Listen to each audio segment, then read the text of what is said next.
प्यारे बच्चों, कैसे हैं आप सब। हमने ये पाठ पढ़ लिया है चंद्रग्रहण से लौटती बेर। अब इसके प्रश्नोत्तर हम लोग कर देते हैं। प्रश्नोत्तरों में सबसे पहला है, इस विजन में अधिक है पंक्तियों में नगरीय संस्कृति के प्रति कवि का क्या आक्रोश है और क्यों। इस विजन में अधिक है पंक्तियों में नगरीय संस्कृति के प्रति कवि का क्या आक्रोश है और क्यों।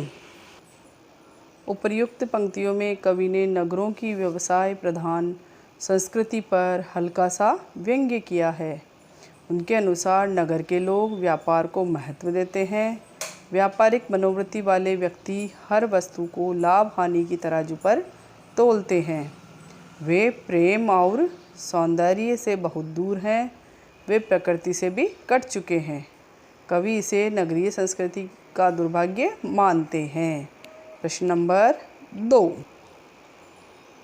प्रश्न नंबर 2 है, सरसों को सयानी कहकर कवि क्या कहना चाहता होगा। सरसों को सयानी कहकर कवि क्या कहना चाहता होगा। प्रश्न नंबर 2 का उत्तर है, सरसों को सयानी कहकर कवि कहना चाहता है कि अब उसकी फसल पककर तैयार हो चुकी है, उसका पूरा विकास हो चुका है। सयानी का अर्थ हमारे यहाँ पर युवावस्था से लिया जाता है, इसीलिए वो कहना चाह रहा है कि जब सरसों भी सयानी हो गई है, यानी वह पककर तैयार हो गई है, उसका विकास पूरा हो चुका है। अलसी के प्रश्न नंबर 3 है, अलसी के मनोभावों का वर्णन कीजिए। अलसी के मनोभावों का वर्णन कीजिए। प्रश्न नंबर 3। प्रश्न नंबर 3 का उत्तर है, अलसी अल्हड़ नाई का है। उसकी कमर लचीली है, देह पतली है और स्वभाव से हठीली है।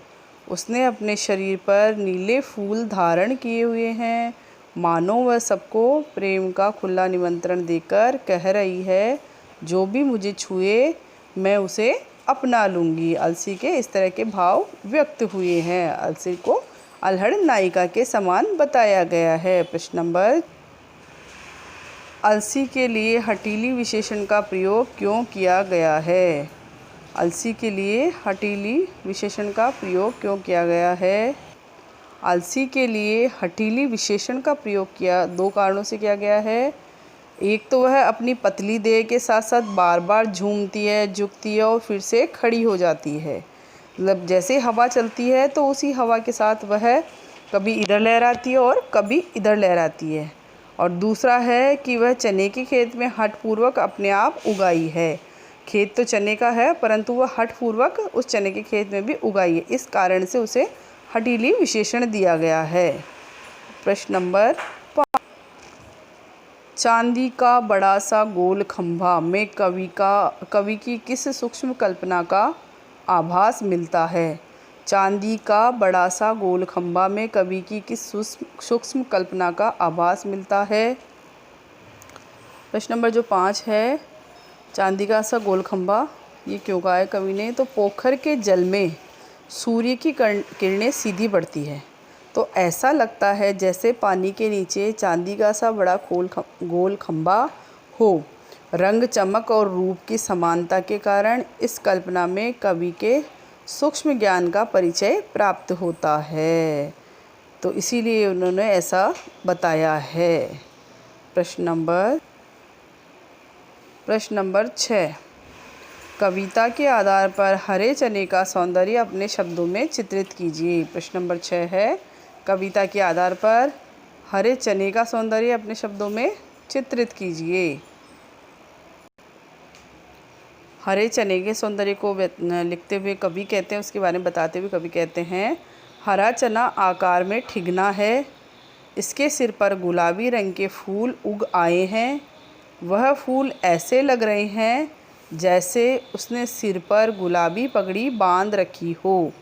इस प्रकार आज वह दूल्हे के रूप में सजकर तैयार खड़ा है। हरा चना इस तरह से लगा हुआ है, जो मुरेठा है वो बता रहे हैं ना, उसके फूल जो आए हैं, मुरेठा जो गुलाबी रंग की पगड़ी उन्होंने बांध रखी हो, इस तरह का लग रहा है। और ऐसा लग रहा है कि हरा चना बिल्कुल सजकर दूल्हे के रूप में तैयार खड़ा हो। प्रश्न नंबर 7 है, कवि ने प्रकृति का मानवीकरण कहाँ कहाँ किया है। तो मानवीकरण के लिए बच्चों मैं बता देती हूँ आप लोगों को, ये आप स्वयं करें। मानवीकरण अलंकार जैसा कि मैंने पहले भी बताया है कि मानवीकरण अलंकार में क्या होता है कि किसी भी प्राकृतिक उपादान का मानव का उस उपादान पर आरोप किया जाता है।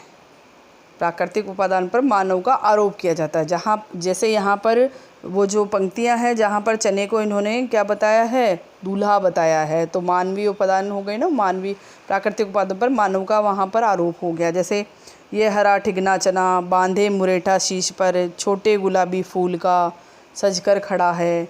और साथ ही फिर जैसे वो अलसी, जो अलसी को किस तरह से स्त्री के रूप में बताया है इन्होंने, ठीक है ना, कि देह की पतली पास ही मिलकर उगी है, बीच में अलसी हटीली, ठीक है ना, देह की पतली कमर की है लचीली, नीले फूले फूल का सिर पर चढ़ाकर कर रही है, जो छुए यह दूं हृदय से दान उसको, इस तरह से। और फिर उसके बाद सरसों सयानी हो गई, वो वाला था, उसके लिए भी आया है कि और सरसों का न पूछो हो गई है सबसे सयानी, हाथ पीले कर लिए हैं ब्याह मंडप में पधारी, इस तरह से भी आएगा, ठीक है ना। फाग गाता आया मास फागुन, ठीक है कई पत्थर किनारे पी रहे चुपचाप पानी, प्यास जाने कब बुझेगी। ये जो पंक्तियां हैं इनमें मानवीकरण अलंकार का प्रयोग हुआ है, जो आप अपनी पुस्तक में से छाटेंगे, लगभग मैंने बताया, और स्वयं करेंगे। कविता में उन पंक्तियों को ढूंढिए जिनमें निम्नलिखित भाव व्यंजित हो रहा है और चारों तरफ सूखी और उजाड़ जमीन है, लेकिन वहाँ भी तोते का स्वर मन को स्पंदित कर रहा है। ये आप खुद उसमें पढ़ लेंगे। तो चित्रकूट की अनगढ़ चौड़ी कम ऊंची पहाड़ियाँ से लेके वही सुग्गे का स्वर टे टे टे टे तक का आएगा इसमें। तो वो पंक्तियाँ आपको ढूंढनी है, जो आपको स्वयं करना है। अगला प्रश्न है प्रश्न नंबर 9। और सरसों की न पूछो उस उक्ति में बात को कहने का एक ख़ास अंदाज है। इस प्रकार की शैली का प्रयोग कब क्यों करते हैं, ये बताइए। तो ये इसका जवाब है, इस तरह की शैली का प्रयोग अत्यधिक आश्चर्य, निंदा या भाव के अतिरेक अर्थात अति दिखावे के लिए किया जाता है, क्योंकि प्रायः हम किसी भाव से इतने अधिक अभिभूत हो जाते हैं कि कई शब्द उस भाव को व्यक्त नहीं कर पाते हैं। तब हम शब्दों की लाचारी बताने के लिए ये कहते हैं कि उसकी तो बात ही मत पूछो। यहाँ पर ये है प्रश्न नंबर 9 का जवाब। अब अगला प्रश्न, काले माथे और सफ़ेद पंखों वाली चिड़िया आपकी दृष्टि में किस प्रकार के व्यक्तित्व का प्रतीक हो सकती है। तो यहाँ पर वैसे दृष्टिकोण आपका बताना है कि आपकी नज़र में किस प्रकार का व्यक्तित्व का प्रतीक हो सकती है। आपको काले माथे और सफ़ेद पंखों वाली चिड़िया किसी महाधूर्त, महास्वार्थी, आक्रामक और क्रोधी व्यक्तित्व का प्रतीक हो सकती है। वह पैनी दृष्टि से अपने शिकार पर दृष्टि रखने वाली और अवसर पाते ही अपना काम करने वाली हो सकती है। तो इस तरह से इसका जवाब है ये। प्रश्न नंबर 11 और 12 आपको नहीं करने हैं। 11 है, बीते के बराबर ठिगना मुरेठा आदि सामान्य बोलचाल के शब्द हैं, लेकिन कविता में इन्हीं से सौंदर्य उभरा और कविता सहज बन पड़ी है। कविता में आए ऐसे ही अन्य शब्दों की सूची बनाइए। ये भी आप छोड़ दें। और कविता को पढ़ते समय कुछ मुहावरे मानस पटल पर उभर आते हैं, उन्हें लिखिए और अपने वाक्यों में प्रयुक्त कीजिए। ये भी आपको छोड़ देना है।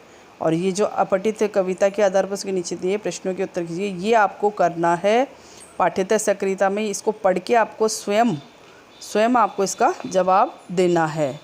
अरहर कली से भरी हुई फलियां से झुकती जाती है, उस शोभा सागर में कमला ही कमला बस लहराती है। सरसों दानों की लड़ियों से दोहरी सी होती जाती है, भूषण का भार संभाल नहीं सकती है, कटी बल खाती है। चोटी उसकी हिरनखुरी के फूलों से गूंथ कर सुंदर, आमंत्रित आ पोलंगा है इंगित करता हिल हिल कर।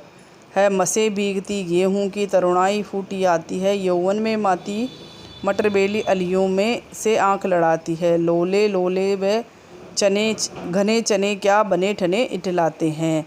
तो इस कविता को आपको पढ़ लिया है आपने। पढ़कर आपको जो पीछे प्रश्न दिए गए हैं उसको आपको खुद हल करना है।